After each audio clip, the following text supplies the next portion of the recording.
me see. This is week 19. Man, we're getting close to the middle of the year. Things are just moving right along. We have lots coming up here at the church.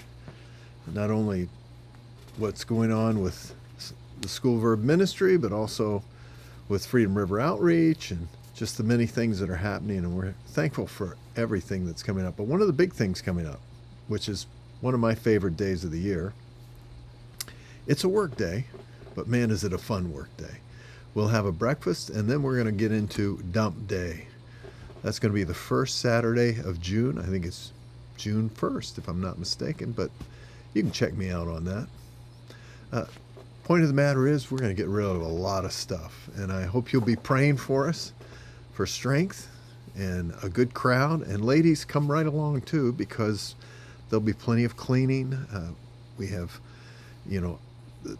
stuff in the kitchen that needs to be cleaned. The oven needs to be cleaned out. Various types of cleaning that ladies know to do well, and men are typically not quite as informed in that as other things. So you could certainly be of help. You can help us sort some things out with discretion, because I don't typically have a great deal of discretion when it comes to throwing things away. If I don't see a use for it, I get rid of it.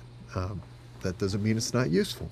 Anyway, the point is, we're going to have a dump day. And if you'd like to be a part of that, we'd love to have you. And that's going to be the first Saturday of June. Again, I believe that to be June 1st. Now, I wanted to just talk for a moment. Yesterday was Mother's Day. And certainly one of the most important times with regard to the family is the celebration of the one through whom life came. I understand the father's involvement there, but mothers are just special. And the one thing that I've noticed as Sue and I have gotten older is that you never stop being a mother.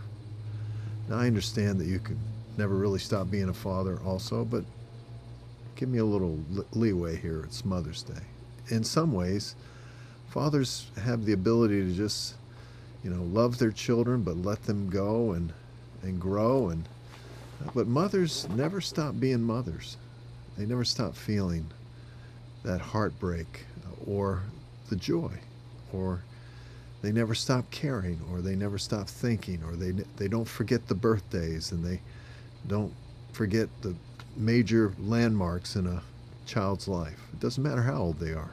They're always caring, they're always thinking, staying up late at night, considering, trying to figure out how they can make it better. That's not uncommon. In Mark chapter 3 and verse 21 and 31, Mary came with the family because they thought Jesus perhaps had kind of overstepped his bounds a little bit. Maybe he was taking on a little more than he should have. And you remember those words. They were harsh, seemingly harsh words. Who is my mother and my brother? They that hear the word of God and keep it. Harsh words when they wanted to kind of just extract him from this great measure of responsibility that he was entering into. Kind of harsh. But can you understand Mary's concern? She was a mother. She cares.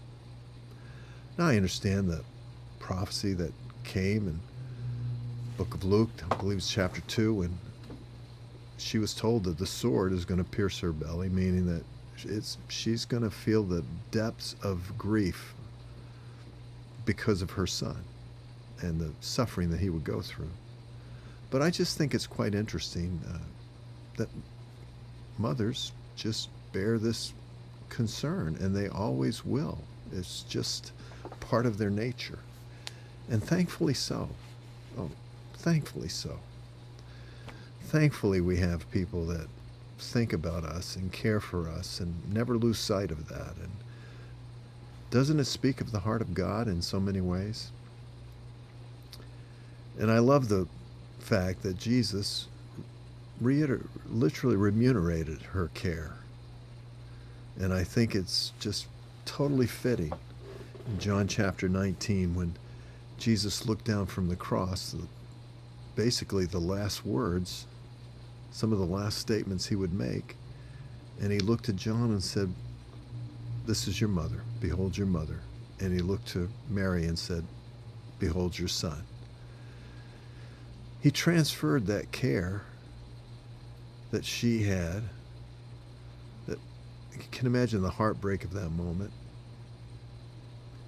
You can imagine how it must have been overwhelming for her to see her son, even though she believed him to be the Messiah, to see her son in that setting.